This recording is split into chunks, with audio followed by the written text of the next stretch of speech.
How much is one pi in dollar terms? No, we don't. We don't have that, and because that is unknown for the current period. Yeah.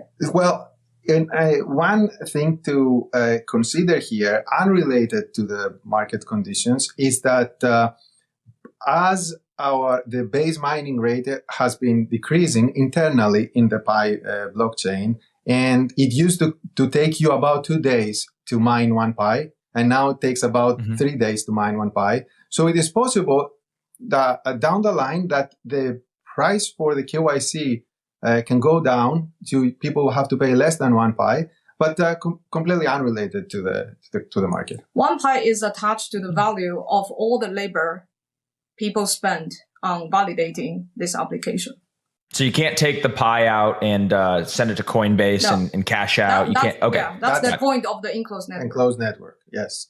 Wow, that's pretty interesting. And so, like during the bear market, do you guys continue to see just as many people mine, or do people kind of lose interest and stop mining a little bit? No, we don't see any big difference. Completely unaffected. Yeah. And what is their incentive to mine if the Pi network tokens don't have any monetary value? What's kind of the incentive for people to continue mining? Is it just because it's fun and there's a community and there's an experience behind it? Or because I always viewed the incentive for people to stake or people to mine is because they could earn an income from it.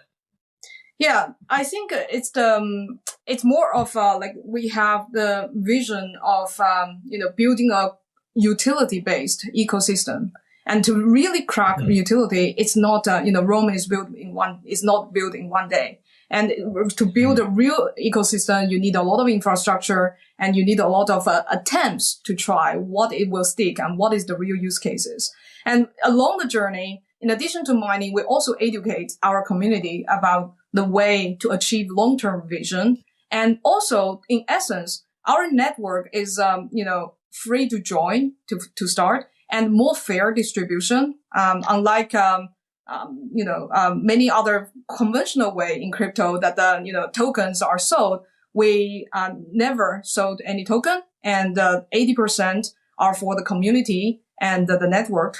So it's basically a more fair participation into this ecosystem to build the ecosystem together. It's not just, we are not just we provide the thing for the community. It's all the core team is only one participant of the network, and every user and member and developer have their responsibility to contribute to the network to build. And this network and ecosystem cannot be built in one day. And that's the mentality and that's the spirit of Pi community. How long do you think it'll take? Is it like a 10-year, maybe a 20-year plan for this to kind of, come to fulfill the grand vision? Or is it closer than that? I think it's hard to say, but, for the next 3 or 5 years, I think even for the general crypto industry is to figure out and overcome a lot of obstacles for the industry as a whole and obstacles for a specific project. For the industry itself, it has knowledge obstacle. How do people perceive cryptocurrency and the industry? There's a lot of disinformation and misinformation. How do we remove those? And then there is also the regulation obstacle, meaning that we need more clear rules.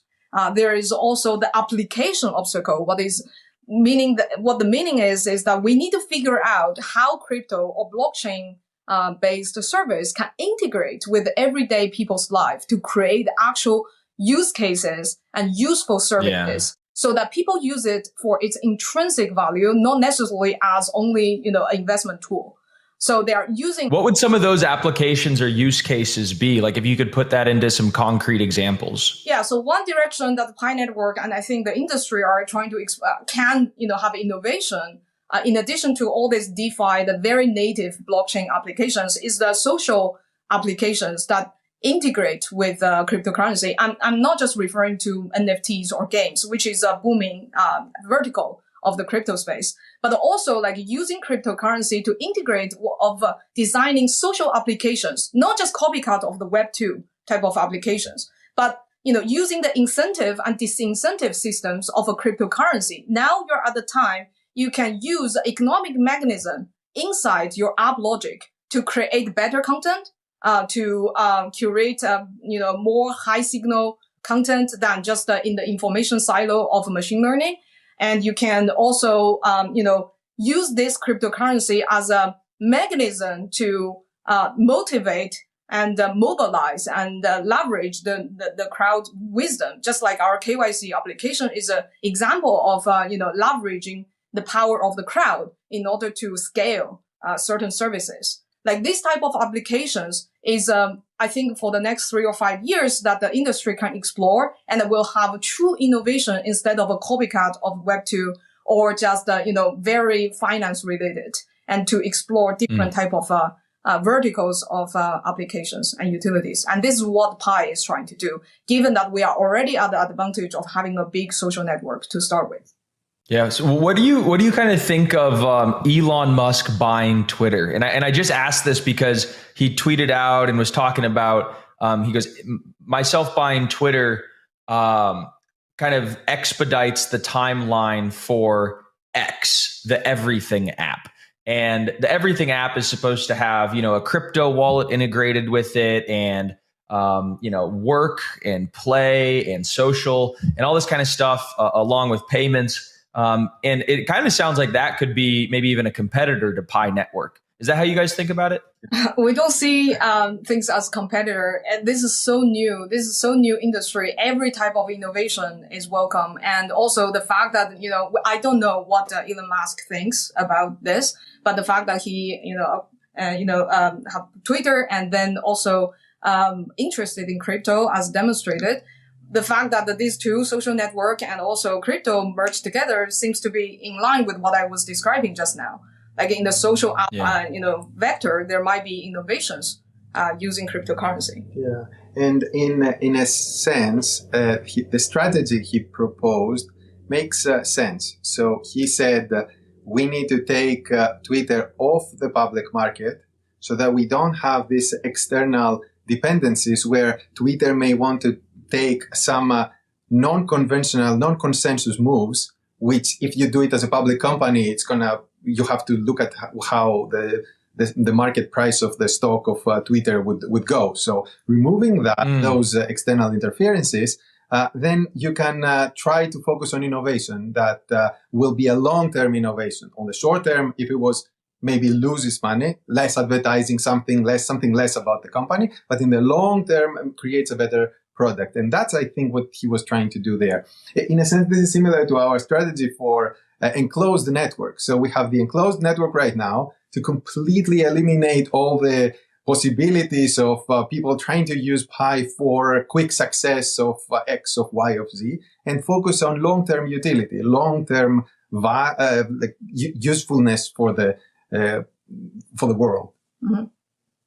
And all this, I love it. And all these social applications, it's not something that, you try it once, it goes very viral. It takes so many attempts. That's what I meant by attempts. So many iterations, so many different versions, how to integrate it. And the more developers join the space to give more attempts, the higher chance the whole industry are going to actually find the real utility that every day you hear drivers talking about, I'm using this thing, crypto-based service for this social, experience instead of just only on exchanges.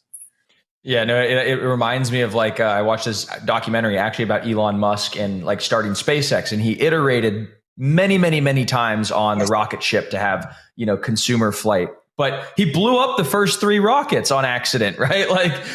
So nothing's ever perfect the first time. But if you want to have true long-term sustainable innovation, I also love the analogy of, him taking Twitter off the public market, because the things that he'll do to that company after he purchases and go private, he will have if he still had public board members and public shareholders to a fiduciary obligation to them, the experiments that he would run and the innovation, while it might, affect the stock price negatively, it could actually be long-term, a net benefit. And it's pretty clear that, that's what he's going to be doing. He's going to be doing a lot of experimental, fun, innovative things, a lot like what you guys are doing with the Pi network. And so I'm excited to see how everything turns out. I'm excited to download it and get Pi mining myself here. So guys, I really appreciate you coming on to the Crypto 101 podcast. If anybody who is listening is interested, they want to learn how to mine Pi, maybe get involved in the ecosystem, where can we direct them to? And we could link some stuff into the show notes. Minepi.com. Easy. Minepi.com. Yeah. How'd you guys land on the name Pi? P-I 3.14, right? Yes. Oh, I guess we're all geeks. So yeah, we love math, and Pi is such a universal concept. Everyone understands. It also represents a circle that the uniting people together. Inclusiveness goes into the concept. And also, Nicholas has a Greek descent. It's a Greek letter. Easy to type it on my keyboard. It's easy to type it on my keyboard. Love it. All right. Well, guys, thank you so much. We look forward to bringing you guys back on again to the Crypto 101 podcast when you have some more exciting updates. Thank you. It was a pleasure. Thanks.